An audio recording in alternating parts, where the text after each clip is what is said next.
Iran Israel যুদ্ধে উত্তেজনা চরমে। মধ্যপ্রাচ্যে ২৫০০ স্থলবাহিনী পাঠাচ্ছে যুক্তরাষ্ট্র, সরাসরি অংশ নেবে যুদ্ধে। ইরাকে মার্কিন দূতাবাসে হামলা, কালো ধোঁয়ায় ছেয়ে গেছে গোটা এলাকা। তাৎক্ষণিকভাবে জানা যায়নি হতাহতের সংখ্যা।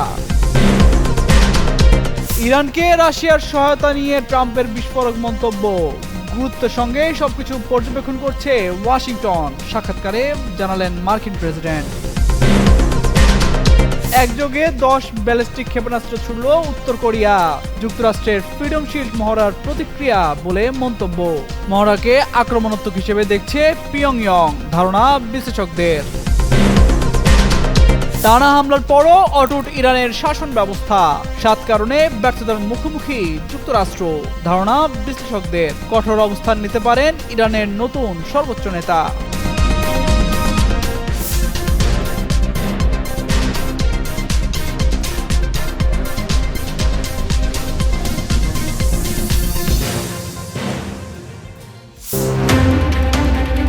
ইরানের সঙ্গে যুক্তরাষ্ট্র ইসরায়েলের সংঘাতের প্রেক্ষাপটে মধ্যপ্রাচ্যে প্রথমবারের মতো স্থল বাহিনী মোতায়েন করতে যাচ্ছে যুক্তরাষ্ট্র। মার্কিন সামরিক প্রশাসনের সিদ্ধান্তে জাপানের ওকিনাওয়া বন্দর থেকে ৩১তম মেরিন এক্সপেডিশনাল ইউনিটের ২৫০০ সদস্য এরই মধ্যে যাত্রা শুরু করেছে। এই বিশাল বাহিনীটি উভচর আক্রমণকারী জাহাজ ইউএসএস ট্রিপলির মাধ্যমে নির্দিষ্ট যুদ্ধক্ষেত্রে পৌঁছবে। সামরিক বিশেষজ্ঞরা এই পদক্ষেপকে চলমান যুদ্ধের একটি গুরুত্বপূর্ণ মোড় হিসেবে দেখছেন। যদিও মেরিন সেনারা সাধারণত সমুদ্র এবং স্থল উভয় ক্ষেত্রেই কাজ করে, তবে এই প্রথম সুনির্দিষ্টভাবে স্থল অভিযানের উদ্দেশ্যে তাদের মোতায়েন করা হচ্ছে। ধারণা করা হচ্ছে কোনো জরুরি পরিস্থিতি মোকাবেলা করা অথবা ইরানের ভূখণ্ডের নির্দিষ্ট কোনো অংশ নিয়ন্ত্রণে নেওয়ার লক্ষ্যেই এই বাহিনীকে যুদ্ধক্ষেত্রে পাঠানো হচ্ছে। এই মোতায়েনের মধ্য দিয়ে এটি স্পষ্ট হচ্ছে যে যুক্তরাষ্ট্র ধীরে ধীরে এই যুদ্ধে তাদের সামরিক উপস্থিতি এবং আক্রমণের তীব্রতা বাড়াচ্ছে। বিশ্লেষকদের মতে পেন্টাগনের এই পদক্ষেপ ইঙ্গিত দেয় যে ওয়াশিংটন এই সংঘাত অদূর ভবিষ্যতে শেষ করার কোনো পরিকল্পনা করছে না, বরং একটি দীর্ঘস্থায়ী যুদ্ধের প্রস্তুতি নিচ্ছে।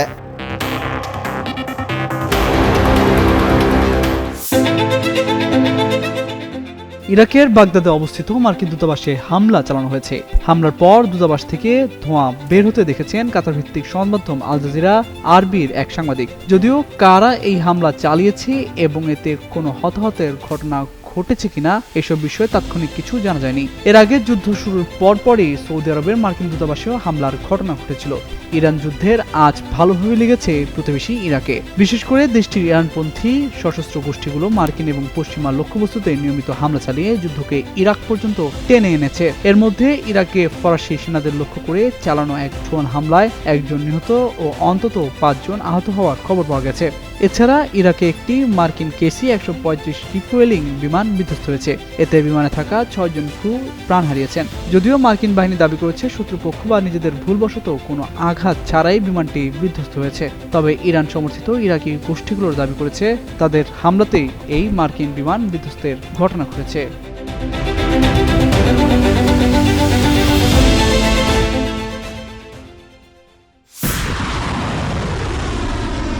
আকাশে ধোঁয়ার কুণ্ডলী, চারদিকে তীব্র সতর্কতা। পূর্ব সাগরের দিকে 10টিরও বেশি ব্যালিস্টিক ক্ষেপণাস্ত্র নিক্ষেপ করেছে উত্তর কোরিয়া। দক্ষিণ কোরিয়ার joint chief of staff JCS এই তথ্য জানিয়েছে। শনিবার দক্ষিণ কোরিয়ার সামরিক কর্তৃপক্ষ জানিয়েছে উত্তর কোরিয়া স্থানীয় সময় দুপুর 1:20 দিকে সুনান এলাকা থেকে পূর্ব সাগরের দিকে একযোগে 10টিরও বেশি ব্যালিস্টিক ক্ষেপণাস্ত্র নিক্ষেপ করেছে। JCS জানিয়েছে ক্ষেপণাস্ত্রগুলো দ্রুত শনাক্ত ও ট্র্যাক করা হয়েছে।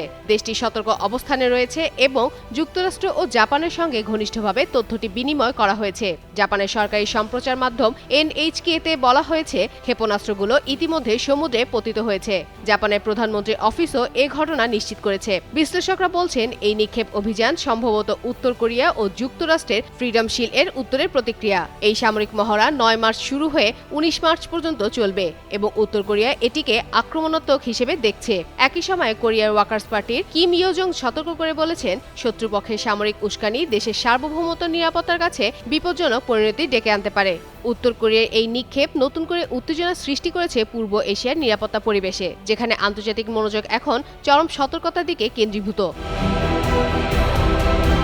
গত বুধবার মার্কিন প্রেসিডেন্ট ডোনাল্ড ট্রাম্প বলেছেন, ইরানের বিরুদ্ধে যুক্তরাষ্ট্রের অবস্থান খুবই দৃঢ় এবং হরমুজ প্রণালী নিয়ে আমরা সক্রিয় নজর রাখছি।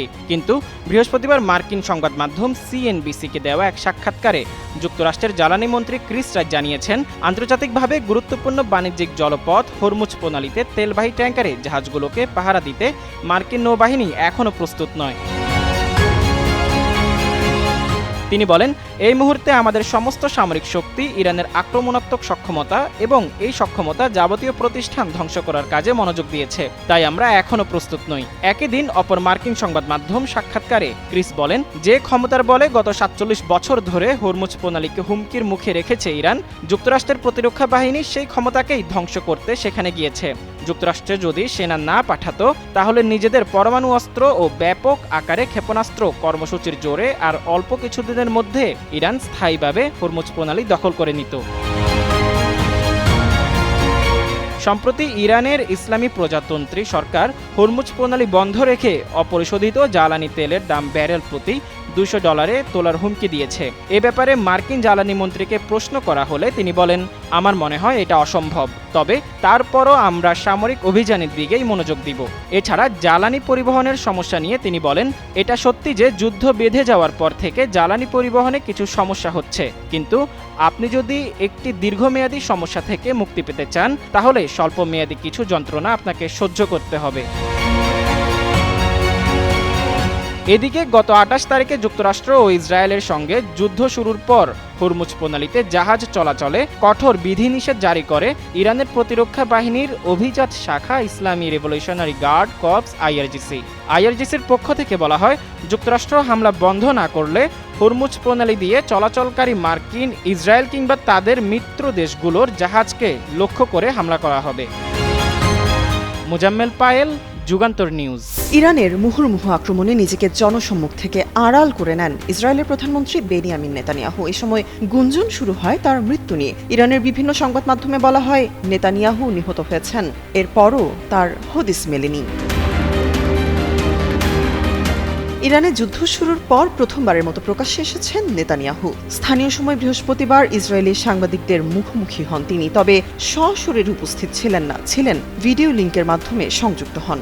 ওই সংবাদ সম্মেলনে নেতানিয়াহু হতাশার বাণী শোনান। আকাশযুদ্ধে ইরানি শাসকদের পতন নিয়ে তিনি এখন সন্দিহান। নেতানিয়াহু যখন কথা বলছিলেন তখনও ইসরায়েলের মধ্যাঞ্চলের বেশিরভাগ এলাকায় ক্ষেপণাস্ত্র হামলাজনিত সাইরেন শোনা যাচ্ছিল। ওই সময় সংবাদ সম্মেলন থেকেই তিনি ইরানের নতুন সর্বোচ্চ নেতা মুজতবা খামেনিকে হত্যার হুমকিও দেন। নেতানিয়াহু বলেন, প্রায় 2 সপ্তাহের টানা বোমা বর্ষণে ইরান আর আগের মতো নেই। তাদের রেভলিউশনারি গার্ড কোর ও বাসিজ আধা সামরিক বাহিনীর মারাত্মক ক্ষয়ক্ষতি হয়েছে। তবে যুক্তরাষ্ট্রকে সঙ্গে নিয়ে চালানো এই আকাশ যুদ্ধে ইরানের শাসন ব্যবস্থার পতন নাও হতে পারে। ইসরায়েলি প্রধানমন্ত্রী বলেন, আমরা লেবাননের সশস্ত্র গোষ্ঠীর বিরুদ্ধে আক্রমণ অব্যাহত রাখব। মুজতবা খামেনি ও লেবাননের সশস্ত্র বাহিনীর প্রধান নাইম কাসেমের বিরুদ্ধে ইসরায়েলের পদক্ষেপ কি হতে পারে তা নিয়ে প্রশ্ন করা হলে নেতানিয়াহু বলেন, সন্ত্রাসী সংগঠনের কোনো নেতার জন্য জীবন বীমা নীতি নিতে পারছি না আমি। আমরা কি পরিকল্পনা করছি বা কি করতে যাচ্ছি সে বিষয়ে এখানে নির্ভুল প্রতিবেদন দেওয়ার ইচ্ছে আমার নেই।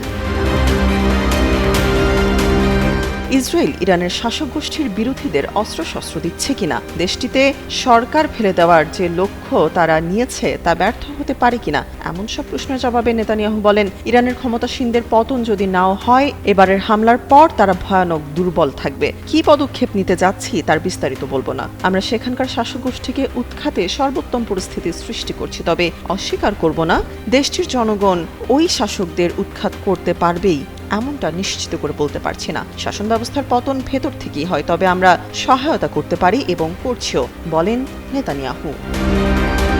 তামান্না তাবাসসুম শ্রেয়া, যুগান্তর নিউজ। এবার ইরানের তেল সাম্রাজ্যকে টার্গেট করে হামলা চালিয়েছে যুক্তরাষ্ট্র। আয়তনে ছোট হলেও খার্গো দ্বীপটি ইরানের অর্থনীতির প্রাণকেন্দ্র। এই দ্বীপে মার্কিন হামলার ঘটনায় বিশ্বজুড়ে তীব্র তোলপাড় শুরু হয়েছে। ইরানের মোট তেল রপ্তানির প্রায় ৯০% একটি দ্বীপের উপর নির্ভরশীল। ফলে এই হামলার প্রভাব কেবল মধ্যপ্রাচ্যে সীমাবদ্ধ নেই, বরং ছড়িয়ে পড়েছে এশিয়া সহ বিশ্বের প্রতিটি দেশে। হিউস্টন বিশ্ববিদ্যালয়ের জ্বালানি অর্থনীতিবিদ ও শিক্ষক এড হার্স আল জাজিরাকে বলেছেন, ট্রাম্প বলেছেন তিনি দ্বীপের তেল অবকাঠামো এড়িয়ে গেছেন, কিন্তু এটি অত্যন্ত ছোট একটি দ্বীপ। কিছু খুব ছোট সামরিক স্থাপনা না থাকলে আমি কল্পনাও করতে পারছি না যে তেল রপ্তানির ব্যবস্থা ক্ষতিগ্রস্ত হয়নি। তিনি আরও বলেন, যদি এখন এটি স্থায়ীভাবে ইরানের তেল রপ্তানির সক্ষমতা নষ্ট করে দেয় এবং ইরাক ও কুয়েতও বন্ধ থাকে আর এই যুদ্ধ সপ্তাহ বা মাস ধরে চলে, তাহলে দাম আরও বাড়তে থাকবে বলে শঙ্কা প্রকাশ করেন তিনি। হার্স সতর্ক করেছেন, এটা সত্যি এশিয়ার অর্থনীতিগুলোকে আঘাত করবে, যারা অপরিশোধিত তেল ও পরিশোধিত পণ্যের বিশাল আমদানিকারক। ঐতিহাসিকভাবেও এই দ্বীপের গুরুত্ব অনেক বেশি। মাত্র ৮ কিলোমিটার দৈর্ঘ্যের এই ভূখণ্ডে আবুজার, ফুরজান ও দুরুদ ক্ষেত্র থেকে পাইপলাইনের মাধ্যমে তেল আসে। প্রতি বছর এখান থেকে প্রায় ৯৫ কোটি ব্যারেল তেল চীনে রপ্তানি হয়। ৮০-র দশকে ইরান ইরাক যুদ্ধের সময়ও এই দ্বীপে ভয়াবহ ধ্বংসযজ্ঞ চলেছিল। দীর্ঘ বিরতির পর আবারও সেই একই শঙ্কা জেগে উঠেছে। তামান্না তাবাসসুম শ্রেয়া, যুগান্তর নিউজ। পাল্টাপাল্টি হামলায় ক্রমে ভয়াবহ হয়ে উঠছে মধ্যপ্রাচ্যে যুদ্ধ পরিস্থিতি। এই যুদ্ধের ফলে আন্তর্জাতিক বাজারে জ্বালানি সংকট দেখা দিয়েছে। বিশ্লেষকরা বলছেন, দ্রুত এই উত্তেজনার সমাপ্তি না ঘটলে তেলের দাম ঊর্ধ্বমুখী হতে থাকবে। যুক্তরাষ্ট্র ও ইসরায়েল ধারাবাহিকভাবে রাজধানী তেহরান সহ ইরান জুড়ে বিমান থেকে বোমা নিক্ষেপ ও ক্ষেপণাস্ত্র হামলা চালিয়ে যাচ্ছে। ইরান ও প্রতিবেশী দেশগুলোতে যুক্তরাষ্ট্রের সামরিক স্থাপনা লক্ষ্য করে ক্ষেপণাস্ত্র ও ড্রোন হামলা চালাচ্ছে। বৃহস্পতিবার ইরাক ও কুয়েতে যুক্তরাষ্ট্রের দুটি ঘাঁটিতে আঘাত হেনেছে ইরানের ড্রোন। পারস্য উপসাগরে যুক্তরাষ্ট্রের একটি তেলবাহী জাহাজে হামলার কথা জানিয়েছে তেহরান। যুক্তরাষ্ট্র ও ইসরায়েলের হামলায় শীর্ষ রাজনৈতিক ও সামরিক নেতাদের হারানোর পরও ইরানের এমন পাল্টা আক্রমণ যুদ্ধের হিসেব নিকেশ পাল্টে দিচ্ছে। এমন পরিস্থিতিতে যুক্তরাষ্ট্র দীর্ঘমেয়াদী যুদ্ধের প্রস্তুতি নিচ্ছে। এর অংশ হিসাবে মধ্যপ্রাচ্যে আরও সেনা ও সামরিক সরঞ্জাম পাঠাচ্ছে যুক্তরাষ্ট্র। একই সঙ্গে গোয়েন্দা কার্যক্রমের পরিসর বাড়ানোর তৎপরতা শুরু করেছে পেন্টাগন। এই যুদ্ধ সেপ্টেম্বর পর্যন্ত গড়াতে পারে এমনটি মাথায় রেখে পরিকল্পনা সাজাচ্ছে মার্কিন সামরিক বাহিনী। চলমান উত্তেজনার মধ্যে ইরানের পারমাণবিক কর্মসূচি নিয়ে জাতিসংঘের নিরাপত্তা পরিষদে যুক্তরাষ্ট্র ও তার পশ্চিমা মিত্রদের সঙ্গে রাশিয়া ও চীনের তীব্র মতবিরোধ দেখা দিয়েছে। বিষয়টি নিয়ে পরিষদের বৈঠকে উত্তপ্ত আলোচনা হয়। টিআরটি ওয়ার্ল্ডের একটি প্রতিবেদনে জানানো হয়েছে, ১৫ সদস্য নিরাপত্তা পরিষদের বৈঠকে রাশিয়া ও চীন ইরানের উপর জাতিসংঘের নিষেধাজ্ঞা তদারকির জন্য গঠিত একটি কমিটি নিয়ে আলোচনা বন্ধ করার প্রস্তাব দেয়। তবে ওই প্রস্তাব ভোটাভুটিতে ১১ বনাম ২ ভোটে খারিজ হয়ে যায় এবং দুই দেশ ভোট দান থেকে বিরত থাকে। বৈঠকে জাতিসংঘে যুক্তরাষ্ট্রের প্রতিনিধি মাইক ওয়াল্টোজ রাশিয়া ও চীনের বিরুদ্ধে ইরানকে রক্ষা করার অভিযোগ তোলেন। মাইক বলেন, ১৭৩৭ কমিটির কার্যক্রম বাধাগ্রস্ত করে মস্কো ও বেইজিং তেহরানকে সহায়তা করার চেষ্টা চালাচ্ছে। জাতিসংঘের সব সদস্য দেশের উচিত ইরানের বিরুদ্ধে অস্ত্র নিষেধাজ্ঞা কার্যকর করা, ক্ষেপণাস্ত্র প্রযুক্তি হস্তান্তর ও বাণিজ্য নিষিদ্ধ করা এবং সংশ্লিষ্ট আর্থিক সম্পদ জব্দ করা। তিনি দাবি করেন, আন্তর্জাতিক আণবিক শক্তি সংস্থা IAEA জানিয়েছে, পারমাণবিক অস্ত্রবিহীন দেশগুলোর মধ্যে ইরানই একমাত্র দেশ যারা ৬০% পর্যন্ত সমৃদ্ধ ইউরেনিয়াম উৎপাদন ও মজুত করেছে এবং সংস্থাটিকে সেই মজুদের পূর্ণাঙ্গ প্রবেশাধিকার দেয়নি। অন্যদিকে রাশিয়ার জাতিসংঘের রাষ্ট্রদূত ভ্যাসিলি নেবেনজিয়া যুক্তরাষ্ট্রের অভিযোগ প্রত্যাখ্যান করে বলেন, ইরানের পারমাণবিক কর্মসূচি নিয়ে অযথা আতঙ্ক ছড়ানো হচ্ছে। তার মতে, তেহরানের বিরুদ্ধে আরেকটি সামরিক অভিযান চালানোর অজুহাত তৈরির জন্যই এই পরিস্থিতি সৃষ্টি করা হচ্ছে। চীনের প্রতিনিধি ফু কং ও যুক্তরাষ্ট্রের কঠোর সমালোচনা করে বলেন, ইরান পারমাণবিক সংকটের মূল উস্কানিদাতা ওয়াশিংটন নিজেই। তিনি অভিযোগ করেন, আলোচনা চলাকালে যুক্তরাষ্ট্র ইরানের বিরুদ্ধে প্রকাশ্য শক্তি প্রয়োগ করেছে, যা কূটনৈতিক প্রচেষ্টাকে দুর্বল করেছে। এ বিষয়ে ইরানের রাষ্ট্রদূত আমির সাইদ ইরাভানি বলেন, ইরানের পারমাণবিক কর্মসূচি সবসময় শান্তিপূর্ণ উদ্দেশ্যে পরিচালিত হয়েছে। নতুন করে কোনো নিষেধাজ্ঞা আরোপের প্রচেষ্টা তেহরান গ্রহণ করবে না বলেও স্পষ্ট করেন। আশরাফুল ইসলাম, যুগান্তর নিউজ।